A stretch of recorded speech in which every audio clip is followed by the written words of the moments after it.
Zanokhanyo means, it's a Xhosa word meaning to bring light. And really it does describe what happens there. My name is Linda Kongo, I lead the team. It's unbelievable that God really taken me from there up until now.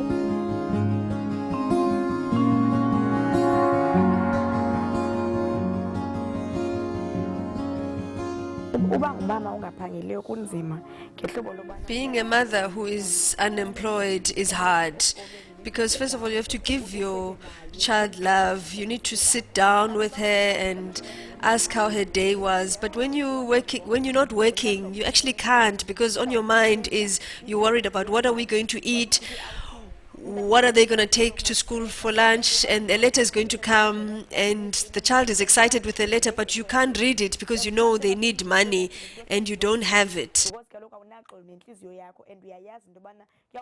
And you're always angry because you don't have any peace in your heart because you can't do these things. And you can't give a child a hope that you can go somewhere because you can't make a promise that you can't keep to a child. And so that's the one thing that really, really affected me and hurt me. And I always had to come up with an excuse that was plausible so that the child doesn't understand that's why they're not going. And it hurts. Because we do a session, for instance, on emotional healing, on forgiveness. Because those are some of the things, some of the intangibles that actually stand in the way of people being able to find work or retain work. Because I felt so overwhelmed, because I felt each and every challenge that I had, it was on my shoulders, and I didn't actually have means to take them out of myself in such a way that there was no way that I can be able to think like positive. So people are demotivated because they lack the skills, the confidence and the motivation. Things that actually brought me to Zanokhanyo is because I was unemployed and I was really struggling a lot.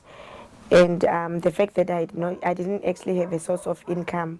So like each and every day that comes, I would wonder, how am I going to be able to overcome a day, knowing exactly that I have things that I need to provide, like for my family, for my child as well, which I couldn't. So life was so difficult for me because I had negative thoughts that I didn't actually have answer for them, because the only solution was for me to get a job. At Zanokhanyo, we meet some of the most talented people with a life, people who are joyful. And if you actually spoke to them and discover their circumstances, you think others actually wouldn't be able to still smile and be friendly and loving. As much as I'm a person that is not shy, but I will always limit myself, telling myself that there's no way that I can reach a certain thing. So the goals that I was setting for myself was very limited. Before I went to Zanokhanyo, I was very limiting myself because of the circumstances. They were actually ruling me, telling me that I won't be able to go further. And that breaks my heart, to see somebody who's gifted. And you can see there are many who haven't been able to finish grade 12, either because of finances or whatever the reason, and you think you need to go back to school somehow because you are so intelligent, there's so much to you, so talented. But the circumstances sometimes are just looking impossible. After Zanokhanyo, whereby I realized that I do have my abilities and I don't have to doubt them, and anything is possible. If I want to aim high, then I should. So that is everything is up to me. I don't have to limit myself. I can be able to do anything that I want to do. And also the fact that they said you must be specific of a job that you want, not just say I'm looking for any job. And we almost like focusing on being a cleaner, being a waitress, being a cashier. So you can't think high because you know that I won't be able to go further.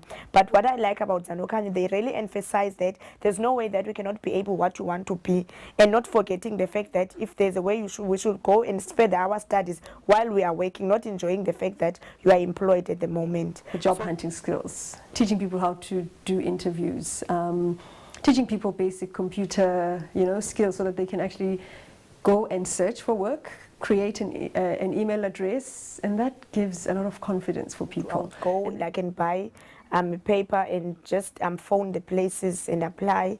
And also sometimes you'll find that there's not even like a nearby shop that I can go and get the newspaper for me to be able like to apply. It's a matter of going and buying the paper. For example, if I bought the paper this week, we'll all like share the same paper and then we'll phone. Sometimes you find it's even difficult for you to get the money to phone the places, or if you phone them, you don't even have the one that will take you from point like from here up until that place. So sometimes even if you bought the paper, it didn't actually play a vital role, because you have the paper, but where will you get the money to go in that specific place that you're going to? And you need to make copies of your CVs, which there's no internet cafe that you could go and they will do it for free as well. So it was very difficult. They come there, and even in the way, just the body language, the way they carry themselves. And then after they've been through the course, some of the baggage has been really put down. They deal with your emotions, they deal with your character, they deal with you as a person when you're in employment, how much you portray yourself. The people that I first met, it was Cynthia, and she was so, you know, like I was not expecting the welcome that she gave me. She was so loving and caring, whereas she don't even know me. Then on my way back home, I thought to myself, what kind of people are they? You know, they don't even know me, but the way she hugged me and the way that she approached me, she really showed like she cared, and she was so full of love and joy. They planted like a seed, most well, to be a woman of integrity, you know, to stand for what you believe in, and also not to compromise your values regardless of the circumstances. Because when you go through difficult times, it's whereby you start to compromise because there's no way out, you know. So they really planted that seed. I think that what is actually keeping me like going even now. We see families being rebuilt, because ultimately the problem is that when people are not working, you know, it has an impact on the family. If you remember, I spoke about the problems I had before. But now that I'm working, when I come home, I'm loving towards my child, and I want to find out how she's doing. Now that I'm working, I can bring goodies for her lunchbox, and I can open her letters and read and find out what the school wants. Other people come into this world and all the odds are against them. They're living in a shack, crowded conditions, no one's educated, you know, it's difficult to find a job. And then how dare we then compare and criticize and, you know, and just, yeah, and judge people, you know, because we're all people. And I wish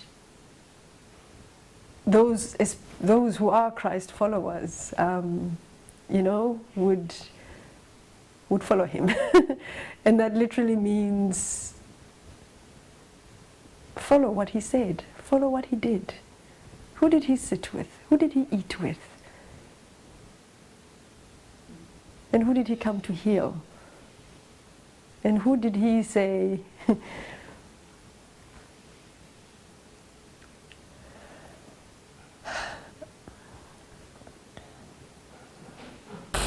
I think it's tears of joy, and also like looking where I'm coming from.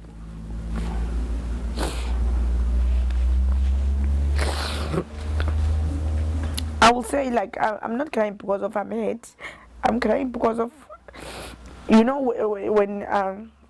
when you look back and then when you reflect, because it's unbelievable that God really taken me from there up until now.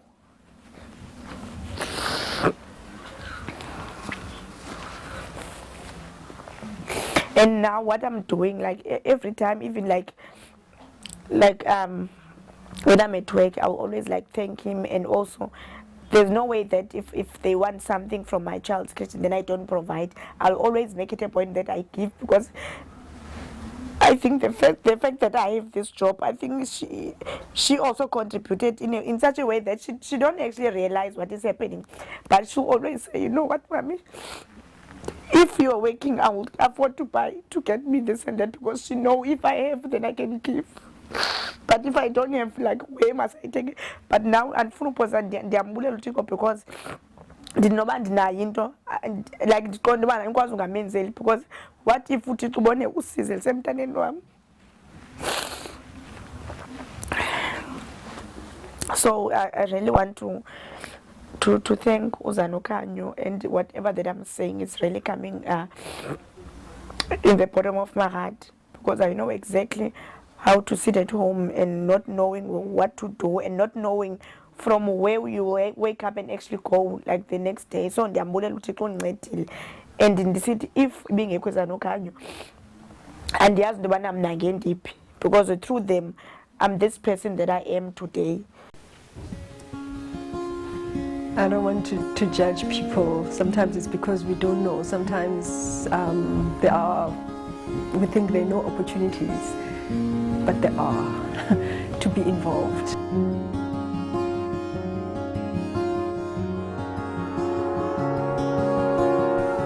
We cannot just sit and say, this is not our problem. It is, because it is the human race problem.